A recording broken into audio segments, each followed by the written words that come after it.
Hello and welcome back to another UiCore video tutorial. In this video, we'll explore the advanced blocks, how they work, how they differ from the composite blocks, and when you'll want to use them. If you've already worked with composite blocks, you'll find the advanced blocks quite familiar. They're built on the same concept, multiple basic elements grouped together into one component, but with a few extra features that give you much more flexibility. So, how do advanced blocks actually work? In a composite block, all elements share the same structure and synchronized styling. But in an advanced block, you can desynchronize almost anything and also add extra elements. That means you can take a repeating block that looks the same across the grid and set its own look, content, or even structure. For example, let's say you're working with an icon card grid. Maybe you want the first card to stand out by making it full width. To do that, first of all, we have to desynchronize the parts that we want to custom edit. In this case, we have a two-column grid, so we want to click on our card, and in the Styling tab, Desync, the column span field, then set it to 2, and now our card is stretched to a 2-column width. With advanced blocks, you can do all that without touching the structure of the grid. Each card can have its own unique style and content, different icons, colors, or layouts, but everything still stays perfectly aligned and consistent. Now, why would you use advanced blocks instead of composite ones? They're great when you need more creative freedom. Composite blocks are perfect when you want consistency and efficiency. Everything stays in sync. But when you need variations, different content, colors, or layouts, advanced blocks let you go beyond those limits.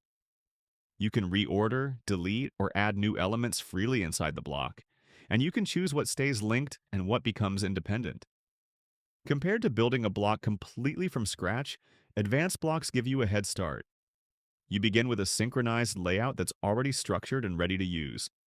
Then, as you start customizing, you can desync only the specific settings you need, instead of rebuilding the entire layout manually.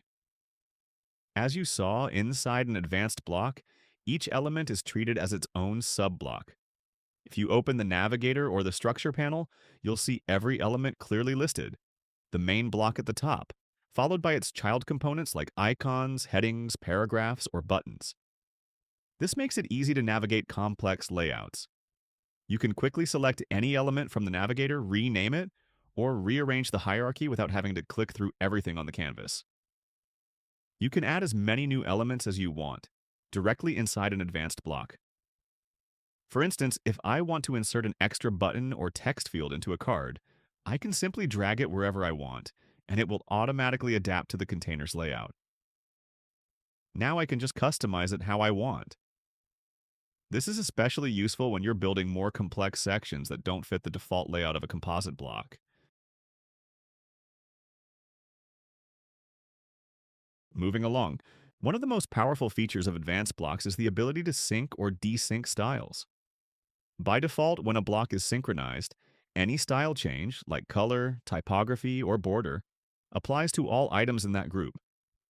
You can desync individual styles and customize them however you like. For example, if I want to apply a hover effect to these 4 icons, I'll activate the hover state, set the background color, then I can desync the first one. That makes it independent. Then I can remove its background. Now the hover effect will apply to the remaining icons, since those 4 are still synchronized. At this step, don't forget to click the Inherit Hover button, so the effect will be applied when hovering over the whole box. Another example is with the heading block. Let's say we want the first heading to stand out a bit more. Right now, if I increase the font size, that change will apply to all the headings, because they're still synced. So instead, I'll desync the size, set a larger value just for this one, and now I can style it exactly how I want without affecting the others. You can also take this a step further by desynchronizing the entire block. To do that, just select the block, and in the toolbar, you'll notice a small lock icon. Click it once, and all the components inside that block will automatically become independent. When a block is fully desynced, all its styles are now separate, meaning you can customize each element freely without affecting the others. You'll also notice in the navigator that the block's label changes from synced to a regular block, showing that it's now completely independent.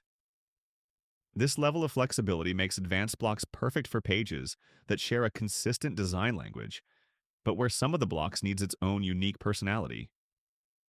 For example, in our current layout, If we already knew that the first heading card needed to look completely different, we could have just desynced the whole block right from the start.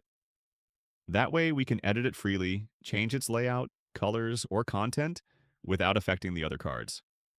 And that's how advanced blocks work in UiCore Builder. They follow the same principles as composite blocks, but with the added ability to desynchronize, rearrange, or fully customize every element inside. In the next video, we'll look at dynamic blocks, where you can connect your designs with real data from posts, users, or custom fields. Thanks for watching, and see you there.